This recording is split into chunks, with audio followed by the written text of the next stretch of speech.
Felicity. World Health Day, celebrating public health improvement for 75 years, is that a celebration or a concern? We absolutely need to stop and ask ourselves, is World Health Day a cause or a reason or an opportunity for us to celebrate improved public health outcomes over the past 75 years? Or should we really stop ourselves and have a look and see, what are we doing? What is actually going on overall from a health perspective in developed nations, but also in comparison with what is going on in underdeveloped nations? So what I'd like to focus on first of all today is just to give you some insight into my thoughts around what is actually taking place in developed nations. And let's just focus on Australia and my own personal experiences as working in a space where my absolute vision, mission is all about managing patients who come to us with medical concerns as a result of either being overweight or morbidly obese. And so I've been in this space now for around about 23 years. And what I can see, even in 23 years, is this ever escalating real epidemic of conditions associated with being overweight that are just getting out of control.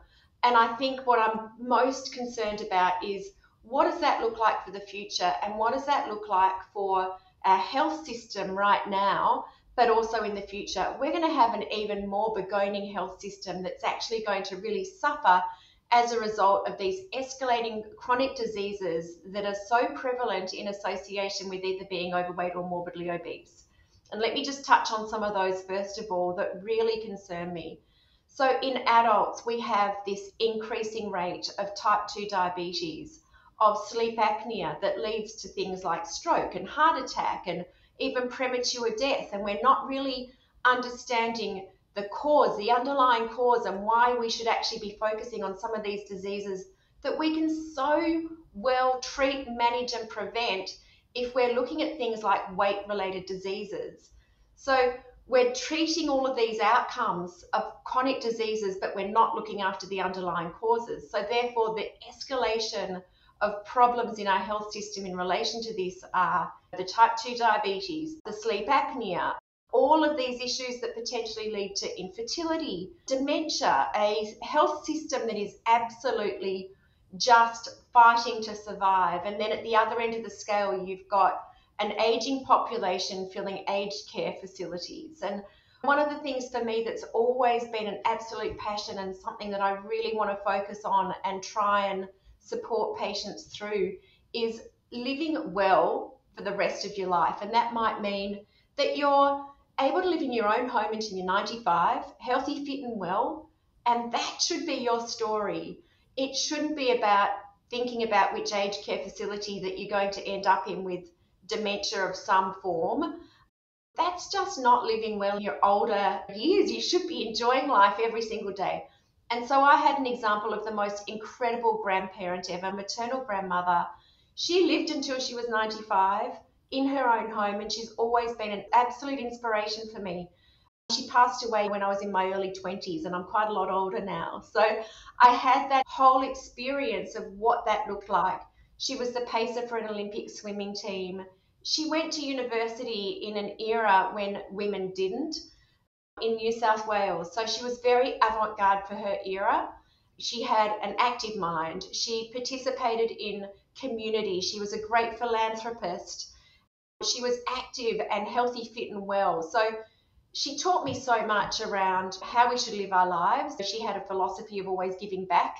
And I think that is such a great part of how we live our lives well. But what does that bring to you personally in terms of your mental health? There are so many ways that we can improve our mental health. Giving and being a part of supporting others in our local communities can have such a powerful influence on how you live well.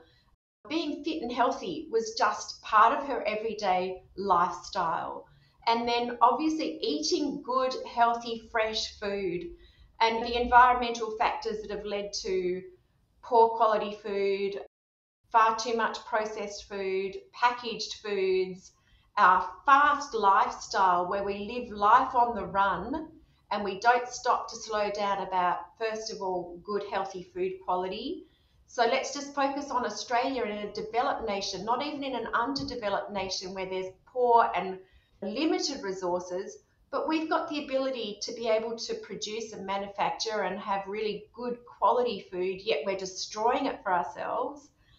This absolutely breaks my heart. We've got to have good nutrition as part of the foundation of living well. We need to move our bodies. We need to be active, fit, healthy, well, and engage in all of these things and have a good social infrastructure, a community, friendships, all of these things that lead to quality of life outcomes that make us healthy and put us in a situation where we can live in our own homes until we're 95. So that for me is absolutely the vision that I would like to have, and I take into my workplace practice every day for our patients, because what could be better than really living a full life and living in your own home, healthy, fit and well until you're 95?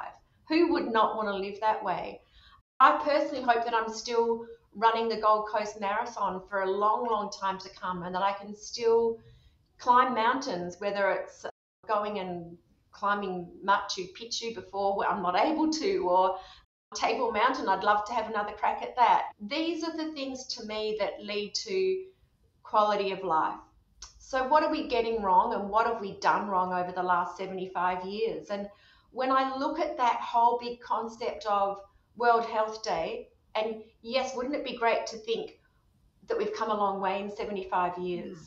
But look at the damage that we're doing to ourselves. And it's really interesting when you look at some of those healthy images of Australians many, many years ago compared with today. That's what I'm going to bring up, because you brought it to our attention. And I find that it's a question that we probably don't really ask. Is it an avoidance thing? Or so the World Health Organization's 75th anniversary claimed to be an opportunity to look back at public health successes that have improved the quality of life. And that's exactly what we're doing. We're looking back at the public health and what it looks like. I'm just going to bring that up now. I think you can see this. I can. Can you Looking see? at this image actually breaks my heart, because we're so indoctrinated these days into being mindful around the stigma associated with weight, and that we don't discriminate and that we don't shame. Of course, that should never be anyone's situation. Sometimes there are factors outside of our control that lead to people being overweight and morbidly obese. But when I look at these images of where we were in 1960 and to where we're at in 2023, it's a really profound statement around our health and well-being and what we consider to be normal and acceptable. It's actually not normal or acceptable to be living as a morbidly obese patient in 2023. We've got so many resources and so many tools and so much knowledge that we've built in our health systems to support, manage, and better treat, but also prevention is so, so important. Why is it this our situation? I think it's really important to stop and say this has not got anything to do with stigma or shame or being judgmental, but the most important statement here is we've done something wrong to ourselves. We're not stopping to think about the importance of our own values when it comes to health and well-being, but we really, really need to focus on what can we do to change it. So for me, I'm in a position where I can hopefully have some level of influence to help people feel confident, to be empowered to act on that change. First of all, you don't need to live as a morbidly obese patient or person and suffer in 2023. It is not your fault. It is, first of all, not your fault. That is a really important thing to mention, because I think that's also been a social conditioning issue, that we feel like we failed ourselves. No, there are so many other things that have led to this obesogenic world and population that we're living in.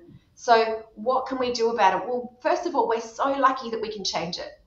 And having not just an incredible team and people around me and resources, but so many different opportunities when it comes to medical technology, device technology. Let's look at actually solving these problems rather than burdening our health system with all the multiple medical comorbidities that go hand in hand with being overweight. So, for example, is it the right thing to do to give someone who's morbidly obese a new knee or a new hip before we actually treat them for their weight-related conditions? Let's look at the weight first and imagine all of the things that we can actually reduce, improve, prevent, and totally change our world.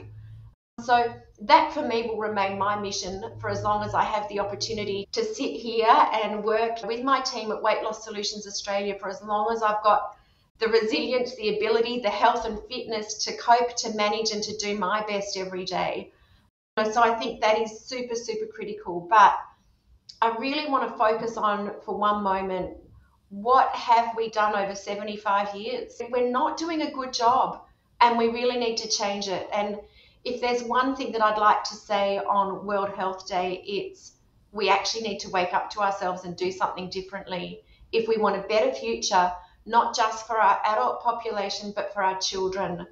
And I've got a huge, big passion about future generations, especially having worked in this space now for 23 years and having built knowledge and resources and teams of people who really know how to manage weight-related concerns.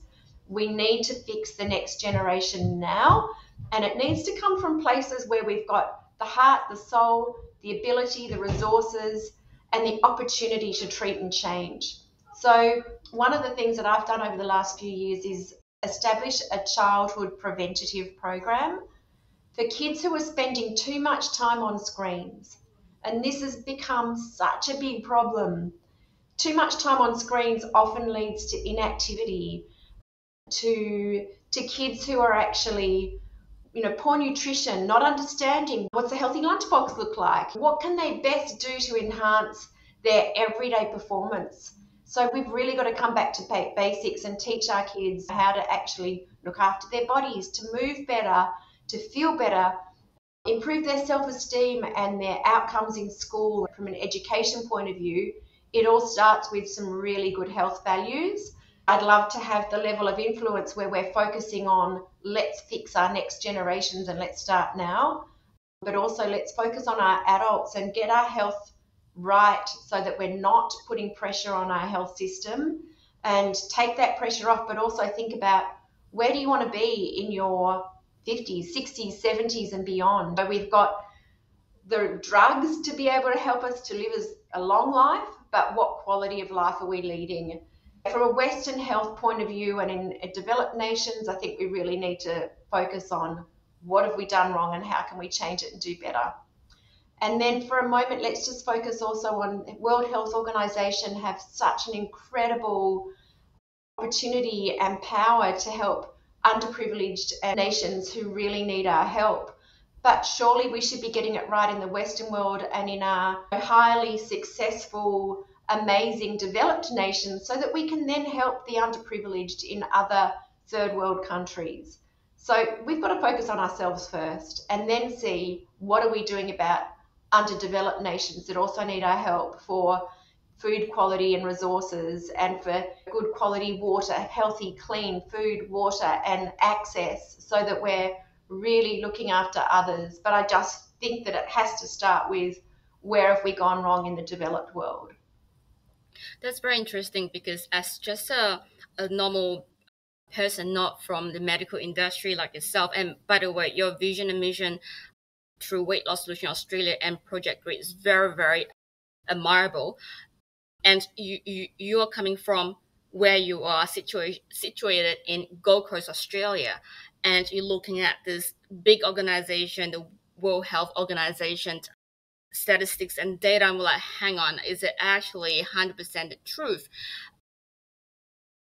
In your opinion, Felicity, is the World Health Organization sugarcoating information? Because for me, as just an average consumer, I from time to time see reports, statistics, news headlines that talk about life expectancy and of how things have improved, especially when they focus on the underdeveloped nation.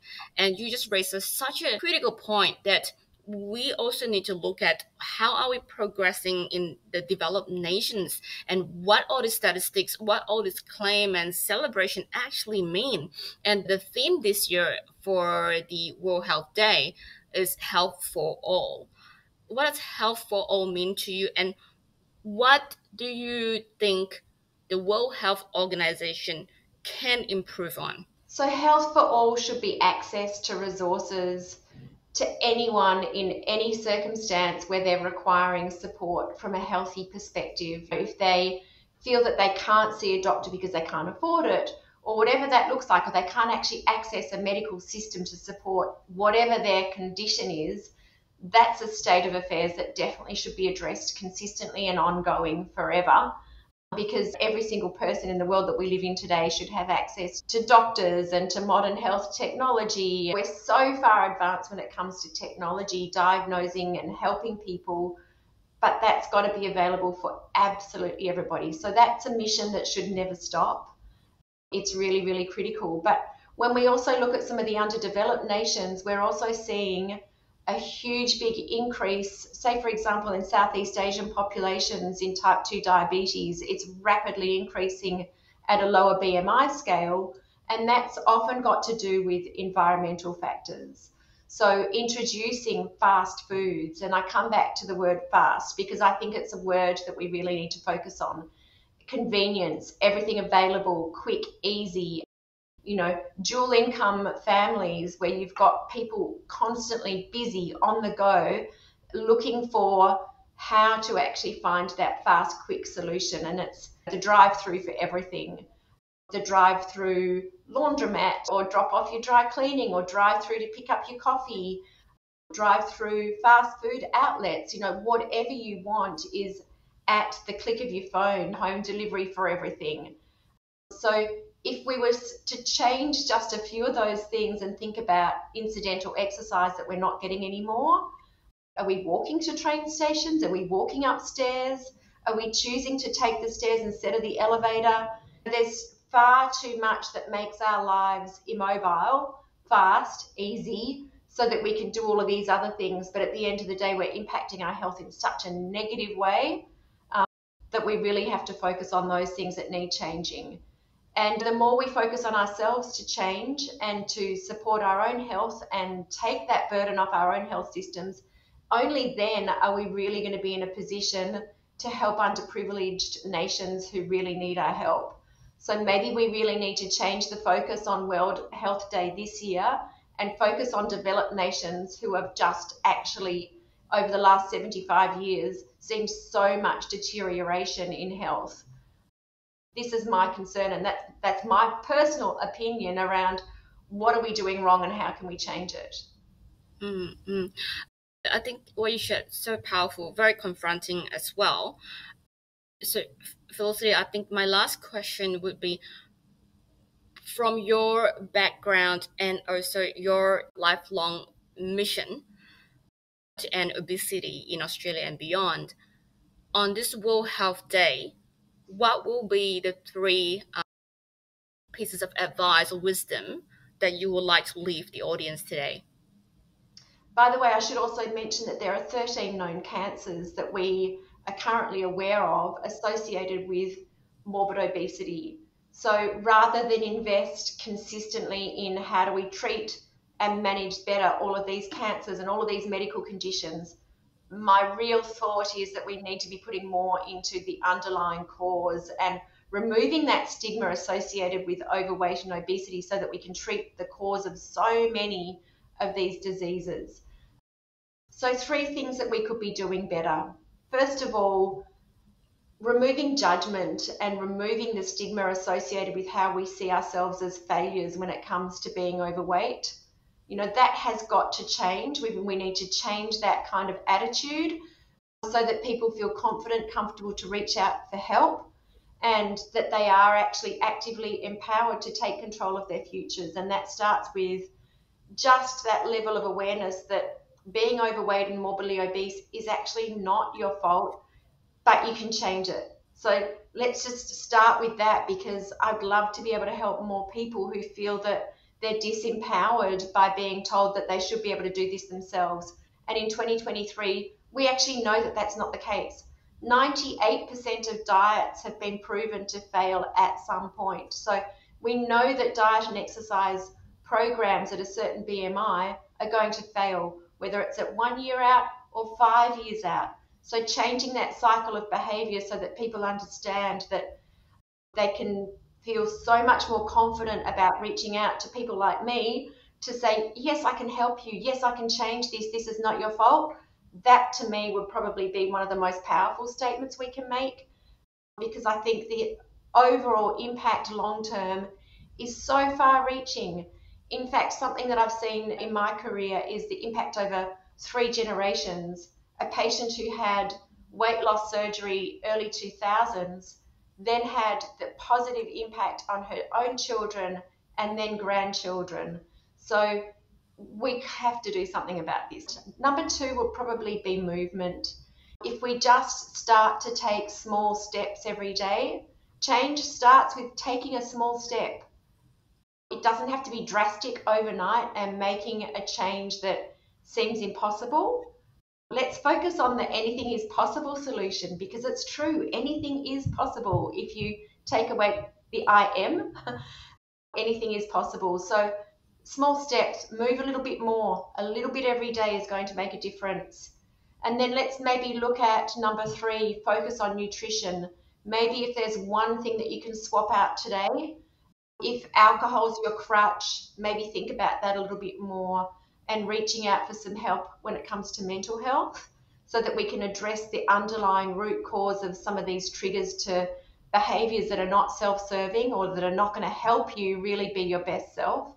So how we respond to stress is really, really critical. I think that that's an important point to make, that we do need to reach out for help when it comes to mental health type situations that could be impacting our health, our mental health and well-being, but also our weight and therefore chronic diseases associated with that. So yeah, definitely reaching out for help, important. When it comes to nutrition, what about making a healthy food swap today? Put away the packet of chips and reach for the carrots, the celery and the hummus as your afternoon snack. One change every single day, or one change, slowly over time, is going to benefit you. And how does that make you feel? Your brain's going to function better, your body's going to feel better, but we can all make an effort to do better. None of us are perfect. Let's just start by taking those small steps to action and focus on, where am I going to be 20, 30 years from now if I don't start to make positive changes today? That's amazing. Thank you, Felicity. I hear so much passion from you. And I know that after 23 years of helping to transform, I think, over 20,000 Australians' lives and helping them become happier and healthier, I can hear the passion from you. And I remember you said to me once that I will never run out of patients to treat. And you're talking about exactly that point. Let's not just focus on treating the problems, coming up with new solutions and new innovation, all the research studies that prove the next solution to treat many problems, including obesity. But let's look at how we all can start within ourselves to take responsibility.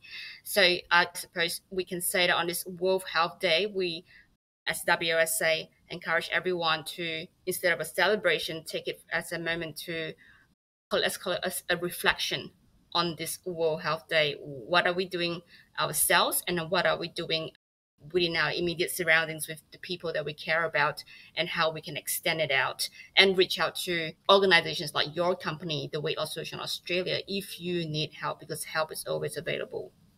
In 75 years from now, I'm probably not going to be here, but let's actually focus on the last 75 years, and collectively, let's think about, where do we want Australians to be 75 years from now?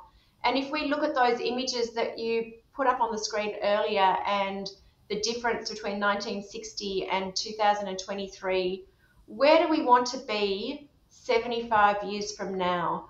And if I can make some small impact on what does that look like, I hope and pray that it's going to look a lot better, and that we actually are able to look like that fit, healthy generation of where Australians were in 1960, 75 years from now. But if we don't actively start doing something today, I just don't see how that's going to be the reality for the world of the future. And I'd love to see in 75 years from now that whoever's taking my place and sitting in my seat, it's a long way in the future, but that World Health Day at 150 years post inception really is a day to celebrate, and not just for developed nations, but also for the whole world, and that we've got a really different story to tell 75 years from now. Yeah, I think as your marketing team, what I probably would do with just what you said, I'm gonna create a vision board using the picture that we just saw on screen and putting another block below it for how your vision of humanity, how we will look like in 75 years time. That will be 2098. In 75 years time, we're going to put your vision, we're going to create something with AI and put your vision of how we all should look like in 75 years time. Exactly. Is that going to be my grandchildren, great grandchildren? I don't know, 75 years from now. But I think it's worth thinking about now. And if I can make a difference to Australians when it comes to weight management in the world I live in every day now, that remains my focus and it keeps me going every single day.